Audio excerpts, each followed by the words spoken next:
Magandang araw mga bata, ako po si Binibining Ana May Bahal, ang iyong guro sa araw na ito. Bago tayo magsisimula, inaanyayahan ko ang lahat na magsitayo para sa ating panalangin. Panginoong Diyos, salamat po sa panibagong araw na binigay niyo po sa amin. Bigyan niyo po kami ng lakas ng loob upang maipatuloy namin ang aming leksyon. Sa pangalan ni Jesus, Amen. May lumiban ba sa klase? Wala po, teacher. Mahusay! Lahat ay narito. Ngayon, ilabas ninyo ang inyong takdang aralin at tayo ay magwawasto. Sa unang katanungan, sino ang makasagot? Yes, Angela? Mahusay! Tama! Sa pangalawang katanungan, sino ang makasagot? Yes, Shermina. Mahusay! Ngayon, gusto kong ipaalam sa inyo ang ating pamamahala sa silid-aralan. Una, itago ang lahat ng gamit at ipasok sa loob ng bag. Pangalawa, makinig sa guro. Pangatlo, umupo ng maayos at itikom ang bibig. Pang-apat, itaas ang kamay kung sasagot. At panghuli naman ay igalang ang bawat isa. Nagkakaintindihan ba tayo mga bata? Yes po, teacher. Very good. Ngayon, sino ang makapagbahagi kung ano ang natalakay natin kahapon? Yes, Shermina?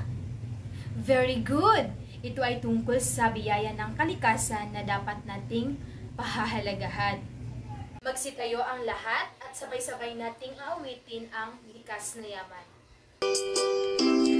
Likas na yaman, ating alagaan, sapagkat ito ay ating kayamanan. Kalupaan, katubigan, tanawin, kapaligiran, pangasiwaan ng tama palagi. Turismo, kabuhayan, trabaho at pag-asa, ay ilan lamang yan sa biyayang bigay niya. Basura'y bawasan upang di masira ang ating kalikasan na puno ng yaman. Na-enjoy ba kayo mga bata? Mahusay! Ngayon, dadako na naman tayo sa ating leksyon. Sabay-sabay nating babasahin ang ating layunin. Una, natutukoy ang kahalagahan ng likas na yaman. Pangalawa, maisasabuhay ang kalagahan ng pangangalaga sa likas na yaman. At panghuli, nakabubuo ng paraan sa wastong pangangalaga sa mga likas na yaman. Para sa inyong aktibidad, basahin ko muna ang panuto, buuhin ang mga larawan, at ibahagi kung ano ang nakikita ninyo sa larawan. Pagkatapos, ipapaksil ito sa harapan. Naintindihan ba mga bata? Yes po, teacher. Mahusay! Ngayon, bigyan ko kayo ng 5 minuto para sagutan ito. Tapos na ba ang lahat? So, tayo ay magwawasto. Sa unang larawan, ano ang nabuo ninyo? Tama! Ito ay isang puno. Sa pangalawang larawan, very good! Nakabuo kayo ng isang isda. At sa panghuling larawan, yes, Shermina? Very good. Ito ay isang ginto. Mahusay! Nagawa niyo lahat. Ngayon, bigyan niyo ng 5 million clap ang inyong mga sarili. Meron akong mga katanungan. Ano-ano ang mga larawang nabuo ninyo? Yes, Angela? Mahusay! Mga isda, hayop at ginto. Saan natin makukuha ang nasa larawang number 2? Yes, Shermina? Mahusay! Makukuha natin ito sa yamang tubig. Paano makatulong sa atin ang isang malinis na kapaligiran? Yes, Angelo? Mahusay! Tama ang iyong sagot. Malaki po ang naitulong sa atin kapag panatilihin natin ang pagsunod at paglinis ng ating mga bakuran. Panghuling katanungan. Bilang isang mag-aaral, magbigay ng isang paraan kung paano ka makatulong sa ating kapaligiran. Yes, Angelo? Tama! Sumunod sa mga batas at gampanan ang tungkulin bilang mamamayan. Ngayon, dadako na naman tayo sa ating leksyon. Meron tayong 3 likas na yaman. Una is yamang lupa.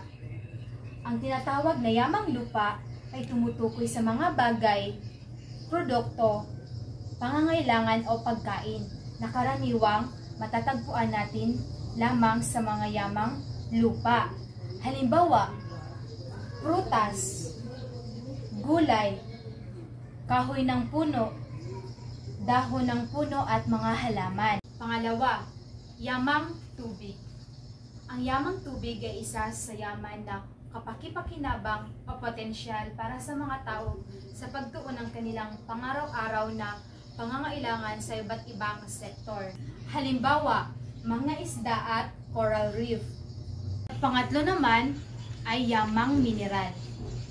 Ang yamang mineral ay ang mga likas na yaman mula sa kalikasan. Natural ito at di gawa ng tao. Makukuha ito sa pamamagitan ng pagmimina. Ang yamang mineral ay nagagamit pero hindi napapalitan dahil wala itong buhay. Halimbawa nito ay ginto, pilak, bronze, copper, at marami pang iba. Ngayon, hahatiin ko kayo sa 2 pangkat. Unang pangkat at pangalawang pangkat. Sa unang pangkat, sagutin ang sumusunod na tanong. Isulat ang tamang titik sa sagutang papel.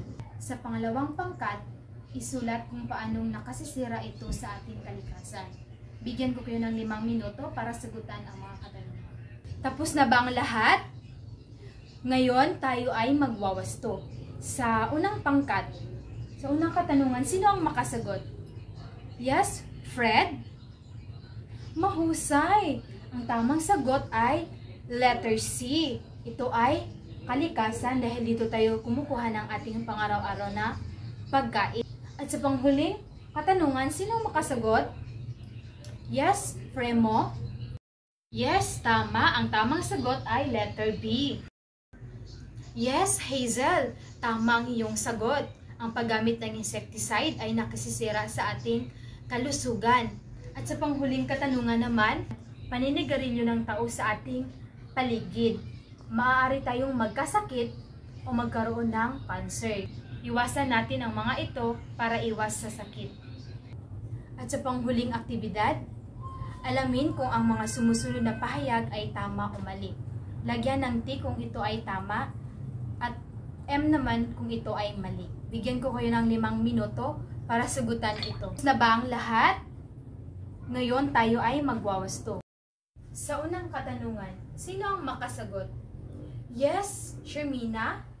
Mahusay!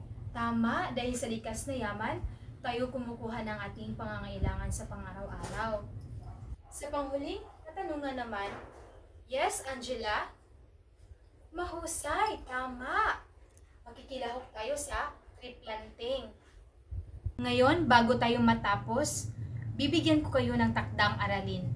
Gumuhit ng isang larawan na nagpapakita ng pangangalaga sa ating kalikasan.